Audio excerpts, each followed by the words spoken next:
get to this point? I'm gonna start with you, Jimmy. Yeah. Well, it's like me asking you guys, how did you get where you are? Summarizing it at a high level, let me think. Basically, I spent my teenage years really obsessing over what is it that makes people want to watch a piece of content? Why do certain pieces of content get hundreds of millions of views? And I just kind of studied virality and obsessed over how do I make a piece of content that people, no matter where they are in the world, they would enjoy it. And that's kind of what, at a high level, I spent a decade of my life doing. And, it kind of started off with me when I was younger. I counted to 100,000. I just sat at a computer, counted for 40 hours straight.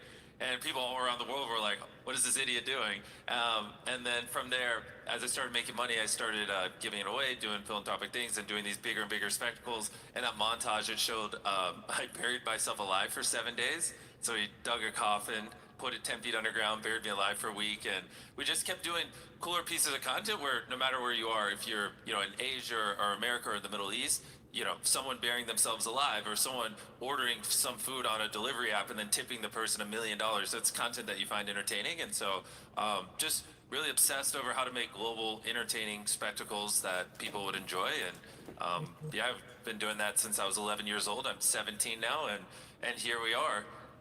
And then also Speed, I mean, he has an equally crazy story. I mean, this guy can't go anywhere without a horde of people following him. Yeah, me and Beast kind of started way we do the same thing, but it's not the same thing. But I'm over here, he's completely over there. well, the same lane kind of. But I started when I was 15, young. I always just loved streaming. I always was in love with streaming. I show Content Speed creator, and content Mr. creation. Beast Grew up on the watching Mr. Beast, panel. when I was a kid. I'm 20 now. But as a 15-year-old kid, I was always obsessed with streaming, and I always had this character to me, these tweaks. I was always athletic. I was funny, that and third. So I started streaming. And once I started streaming, I feel like what I always kept something towards me. I always kept the authenticity. I always put authenticity over virality, because when you stay to yourself and stay grounded to yourself, you can get way more farther, and your mental is way better, once you just stay true to yourself. So at streaming, as I just kept growing, I just stayed true to myself, grew as a person, grew as an individual, and I'm here now, so it's great to be here, talking about here at Joy Form, let's go. So it's fun. Well, and he's being very humble. One of the things he also did really well is obviously football is very global, and he is very attached to it. He's very athletic. He was doing a lot of content where talking about Ronaldo and talking about what was updated in this football world. Yeah, and so he I don't know whether he did it intentionally or not. It was very genius. Basically, rode the biggest sport in the world while being very charismatic, very much himself, and that gave him a lot of global appeal, because basically everyone knows and watches football. And since he became kind of synonymous with that, especially in the social media world, it just took him to crazy heights. I want to ask you guys, did you ever think it would be this big? I mean, you both started very, very young, but did you have this global mindset when you started out, or were you just, did it sneak up on you? You know what I mean? Yeah. Go ahead, Speed. You want me to kick this off? Yeah, go for it. Well, me, heck no. I mean, I would have never thought I got 50 million subs now. I'm known all over the world now. I wouldn't. If you asked me this 5 years ago, even 3 years ago, I'd be like, hell no. So, but I mean, obviously, I'm still growing now. I'm only 20 now, so it's more that I even got to learn from what I know now. But I would have never thought that I even got this far. But things happen. How about you, Jimmy? Yeah, well, that's what's fun is I was in a similar boat as him. I started blowing up in my late teenage years, and so it's funny seeing him because he's still 20. I remember back when I was 20 years old, and so I just have more years on the table than he does.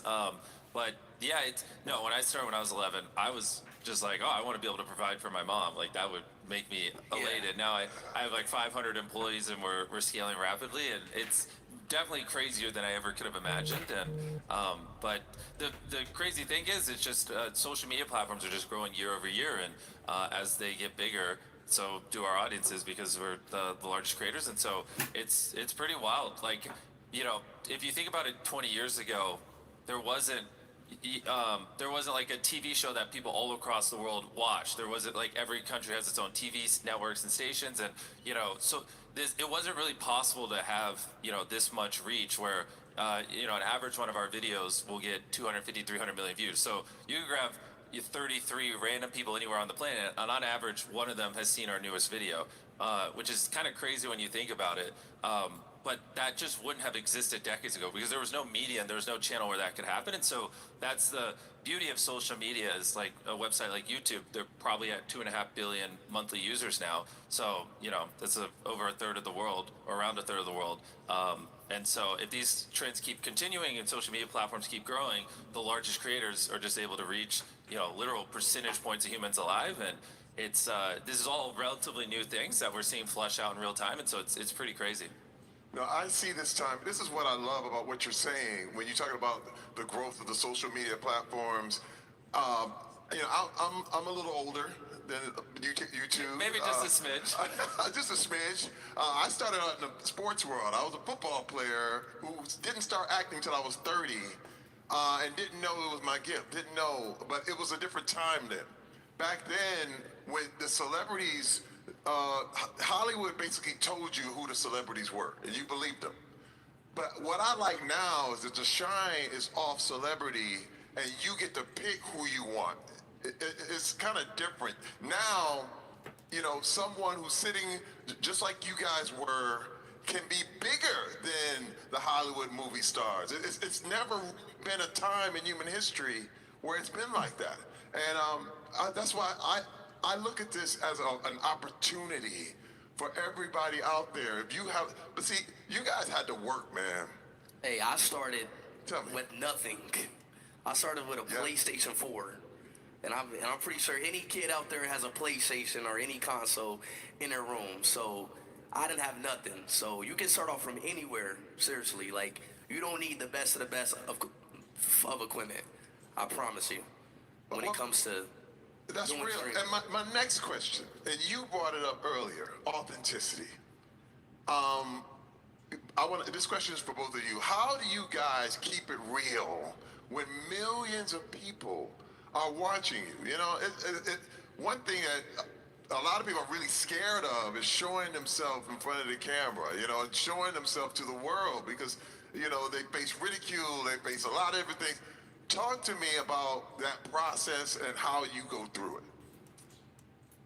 I can kick it off. Speed is his content revolves around him solely. Mine, I have more people in my videos, so he'll probably, if you're trying to be really, really, one-on-one with your audience, he probably will have better advice than me. But for the most part with me, agreed, you want to be able to connect, and it's even harder because we have such global audiences and people all around the world care about different things and grew up differently and things like that. And so one of the ways that I connect with them is that's why it might seem silly why like I referenced earlier why I buried myself alive for 7 days, but that video is essentially me in a coffin just communicating with my fan base for 15-20 minutes because the whole video is just me being buried alive. Or I spent 7 days on a deserted island, 7 days in solitary confinement. We do a lot of videos where we trap me in things that aren't as fun, but it's just basically a video that revolves around me doing something, and so then I can be vulnerable about the experience and I can connect with my audience. And so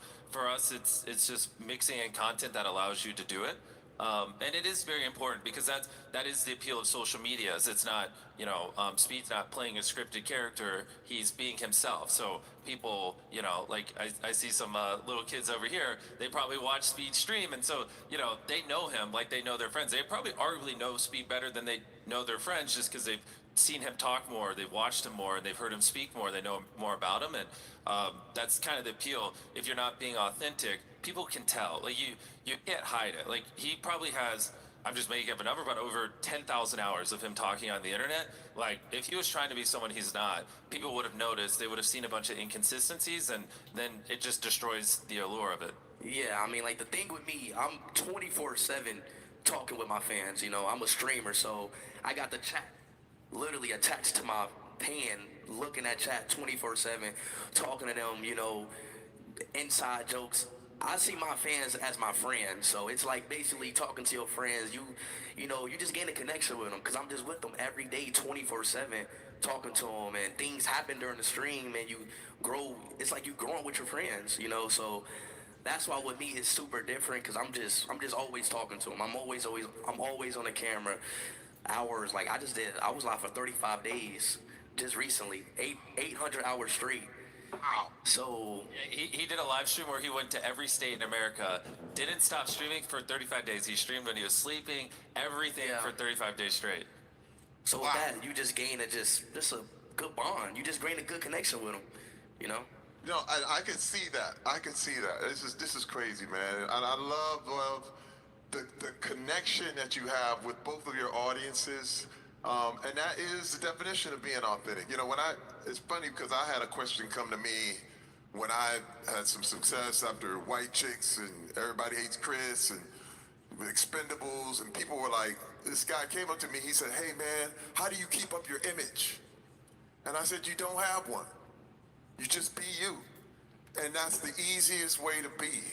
And that's the next question I wanted to ask you guys is, just like I was given this question, what is your piece of advice, your top 3 pieces of advice for the next generation of streamers, of celebrities, of people who really, really want to reach that level that you guys have?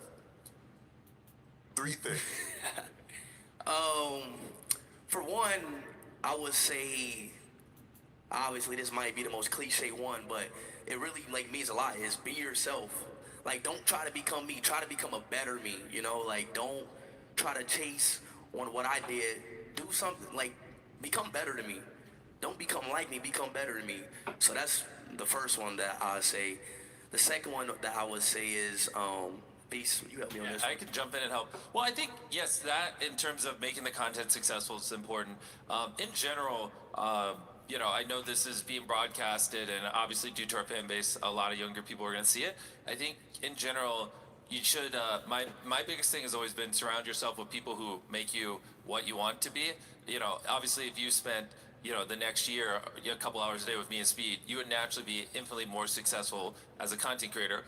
You don't have that ability, but who are the people, you know, the people who go to your school or in your friend group that you can surround yourself with that will push you to be the version of you that, you know, would actually be successful in that? So really, you know, if your closest friends, you know, don't care at all about social media or being successful in that regard, then the probability of you succeeding is infinitely lower. So I would start with who are you around? What kind of stuff are you consuming? And then when you do get into creating content, find something that you deeply enjoy because, Yes. yeah, it's if you look at the data, the number one most coveted job in developed societies is people want to be a YouTuber. That is just like, you know, 20 years ago, like in the West, it was they wanted to be an astronaut or this or that. Now they just want to be a YouTuber. It's like it crushes every other job by a mile. And so many tens of millions of people are gunning for it. And the reality is, like, I mean, it took him years. It took me decades to make, or over a decade to make it. And if you don't love it, you're gonna quit way before you Exactly. even make it. So it's It's something that you got to fall in love with, and you got to put your all into it. You got to be very determined because there's millions of other creators yeah. that's trying to do the same thing. So So if the thought of you doing it for 10 years before anyone potentially watching you, which is a real scenario for a lot of people, you know, makes you want to vomit and scares you away, then it's probably not for you. But if you hear that and you go, well, I love doing it, and this is what I'm deeply passionate about, and in my case, when I was 11, I was like, I'm going to become a YouTuber or I'm going to die trying. Those are the only two outcomes. You kind of need that level of stubbornness because to make content that people watch, it has to be better than what's out there, and it's going to take you many years to develop those skills. So if you have people around you who push you, who make you better, who are also obsessed, and you're making content that you deeply enjoy making, you're fine with doing for a very long time without anyone watching, you at least have the guardrails to achieve success, in my opinion. Wow. Wow, this is good. Was that 2? Or we have Yeah, one and more then left? his third one, we'll make his the third one. We got Be one more authentic. piece of advice left. All right, yeah, let's get one more out of Speed. okay, one more I would say is you kind of just pushed all the buttons. It's good.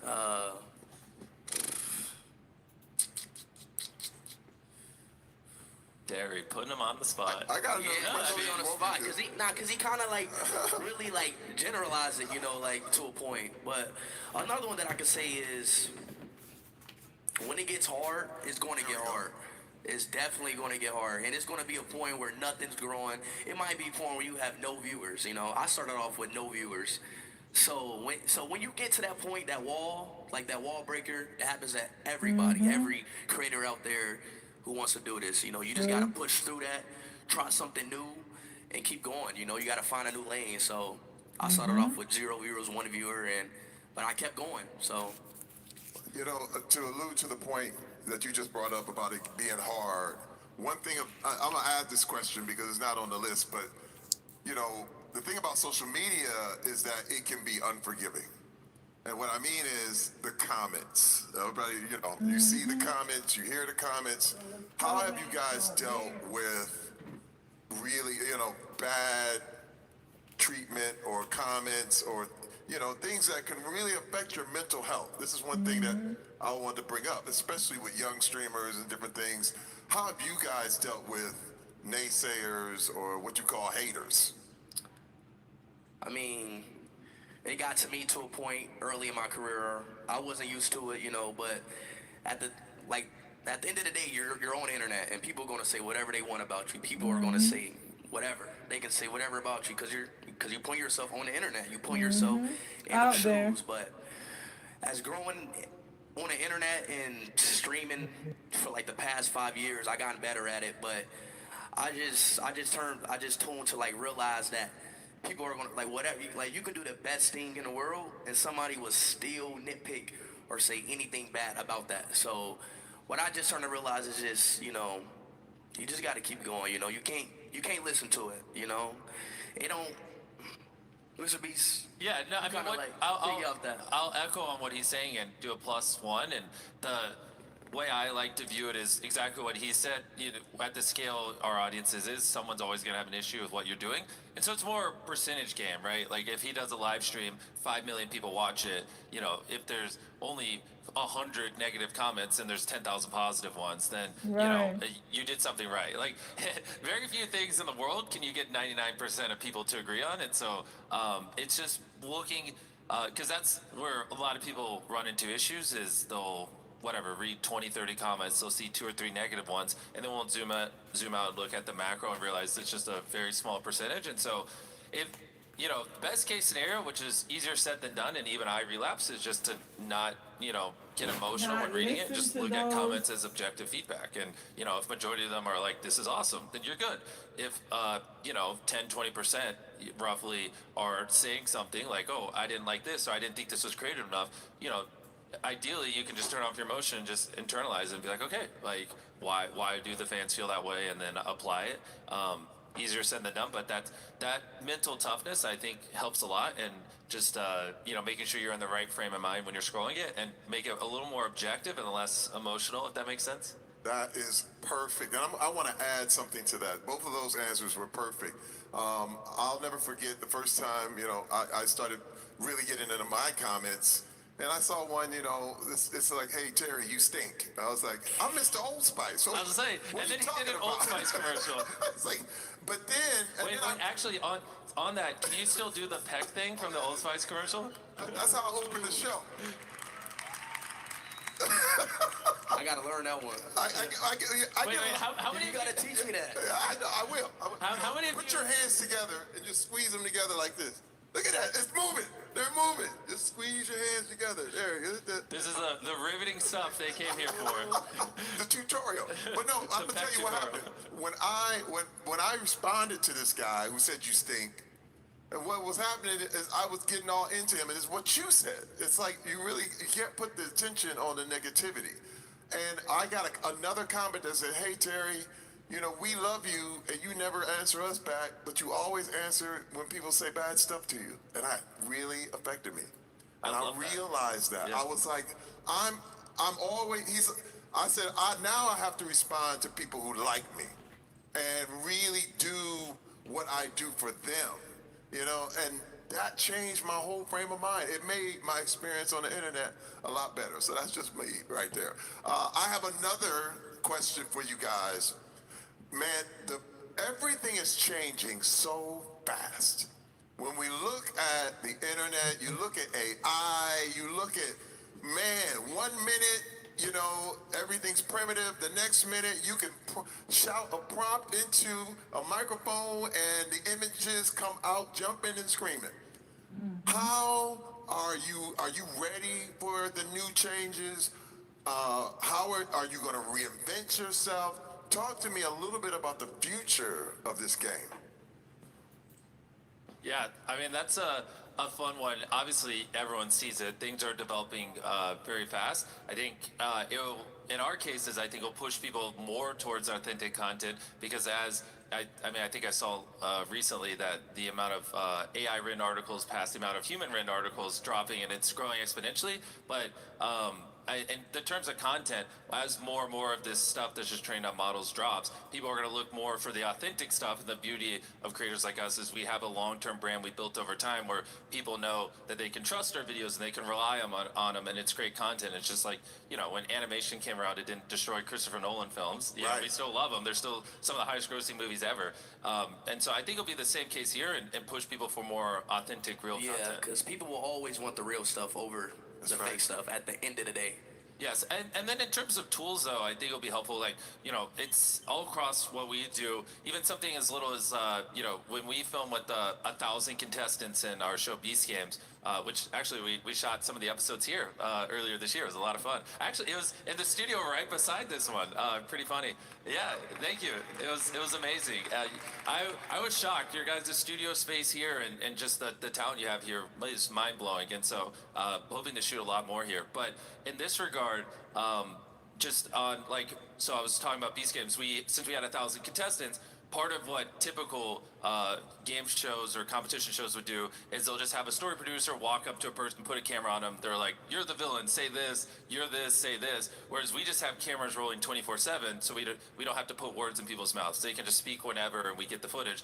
Downstream effect of that is we leave with more footage than you could ever imagine. Like our season 1 of Beast Games broke the record for most footage ever filmed in a single production because we had the most cameras ever in a single production, blah, blah. And so, I mean, we're walking away with 100,000 hours of footage. I mean, I could have an army of editors and they can never watch it all. And so that's where it's nice because, AI can just transcribe what everyone said and then we can search a database. And so if we want footage of someone, being emotional or being excited, we can just search those terms. And so the beauty is it helps the workflow be more efficient. It'll help great editors, in my opinion, be able to accomplish more and achieve more in less time. And so there's a lot of things like that where you never really would have, like when you think of AI, you wouldn't have thought, oh, it will transcribe all this audio and then allow your editors to search clips so they don't have to watch 100,000 hours of footage, they only have to watch 1,000 hours. And there's a lot of benefits like that where it's made my people more productive. And I'm mind blown because I never would have thought half the tools we're using would have been a thing.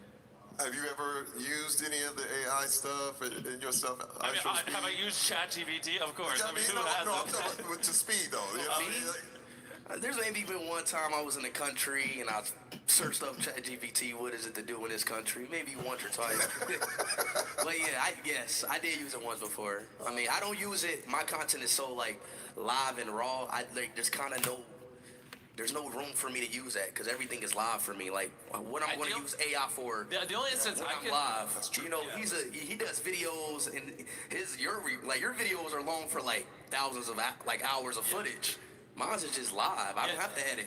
I don't have to do none of that. Go ahead. Well, the only thing I could think of is maybe a live translation, so you could talk to people. That'd be cool. Yeah. Exactly. Well, see, I saw the business changing, and that's one reason why I moved from acting into hosting. Because I knew as a host, when I started hosting America's Got Talent, you can't replace that with anything else. You know what I mean? It's live. It's that energy. And, exactly. You know what I mean? New people coming through. It's that, it's like sports. You know what I mean?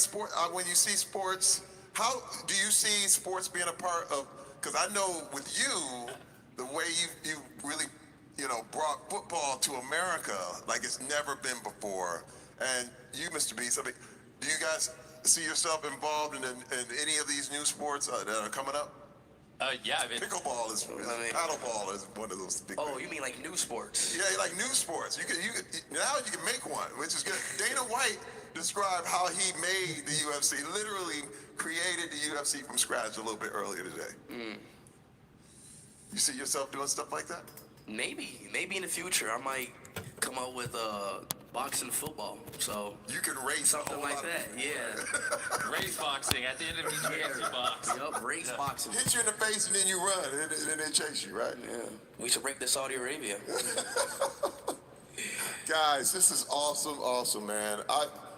Everybody, please put your hands together one more time for Jimmy Donaldson, and AKA Mr. Beast, and I Show Speed. Listen, I'm gonna stand up here because our time is almost up. Now, we've learned one truth, that the world does not wait for permission anymore. The